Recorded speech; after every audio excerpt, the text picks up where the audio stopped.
വിജയൻ ഒരുപക്ഷെ ഇതൊക്കെ കാണുമ്പോൾ വിജയൻ ഈ തൃശ്ശൂരിൻ്റെ ഈ ഗ്രാമപ്രദേശത്ത് ജനിക്കാതെ വിജയനെ പോലെ ഇത്രയും വേഗതയും കഴിവൊക്കെ ഉള്ള ഒരാൾ വേറെ വല്ല രാജ്യത്ത് വല്ല പരിഷ്കൃത രാജ്യത്ത് പാശ്ചാത്യ രാജ്യത്ത് ഈ കഴിവുമായിട്ട് ജനിച്ചിരുന്നെങ്കിൽ എന്താകുമായിരുന്നു? അങ്ങനെയൊക്കെ ചിന്തിച്ചിട്ടുണ്ടോ? അതിപ്പോൾ ഞാൻ അവിടെ ചെന്ന് പന്ത് കളിക്കാരനായാലും എന്ത് ചെയ്യാൻ പറ്റും?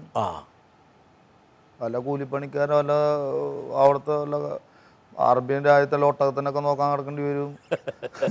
പന്ത് കളിക്കാരനായെങ്കിൽ ഓക്കെ, നമുക്ക് പറയാൻ പറ്റില്ല. പന്ത് കളിക്കാരൻ ആയിരുന്നെങ്കിൽ പോലും ചിലപ്പോൾ ഒരു പക്ഷേ നമ്മുടെ പരിസരത്തുള്ള ആൾക്കാർ നമ്മളെ സഹായിച്ചില്ലെങ്കിൽ നമ്മളൊന്നും ആവില്ല. തീർച്ചയായും അത് കാരണം എന്നെ ഒരാൾ വളർത്തിയതല്ല, എന്നെ കുറേ പേര് സപ്പോർട്ട് ചെയ്തിട്ട് ഹെൽപ്പ് ചെയ്തിട്ട് വളർന്നിട്ടുള്ള ആളാണ് ഞാൻ.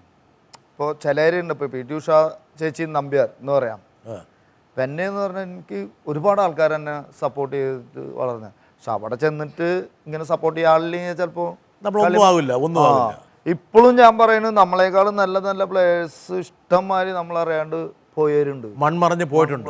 മൺമറഞ്ഞ് പോയവരുണ്ട്, അവസരങ്ങൾ കിട്ടാണ്ട് പോയി. നമുക്ക് കറക്റ്റ് ടൈമിൽ അവസരം കിട്ടിയ കാരണം ഞാൻ ഉദ്ദേശിച്ച കളിക്കാരൻ തന്നെ നശിച്ചു പോയിട്ടുണ്ടാവും, അവരിലെ കളിക്കാരൻ മരിച്ചു പോയിട്ടുണ്ടാവും. മരിച്ചു, അതാണ് ഇഷ്ടംമാതിരി. ചേട്ടൻ പറഞ്ഞാൽ കറക്റ്റാ, ഇഷ്ടംമാതിരി. നമ്മളെക്കാൾ എന്നേക്കാളായാലും എൻ്റെ ജോപ്പോളഞ്ചേരിയേക്കാളായാലും ബെസ്റ്റ് പ്ലേയേഴ്സ്. ഞാനിപ്പം ഈ കേരളോർമയെ പഠിക്കുമ്പോൾ നമ്മുടെ ഹോസ്റ്റലിൻ്റെ മുമ്പിലാണ് നിങ്ങൾ കളിക്കണേ.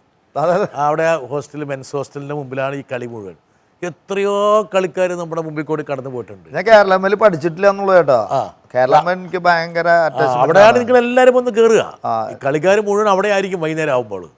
ഞാൻ കണ്ടംകുളത്തേക്ക് കളിച്ചിട്ടുള്ള കേരളമയ്ക്ക് വേണ്ടിയിട്ട്. കേരളമേൽ പഠിക്കാത്തവർക്ക് കളിക്കാൻ പറ്റാത്ത സാധനമാണ് അത്.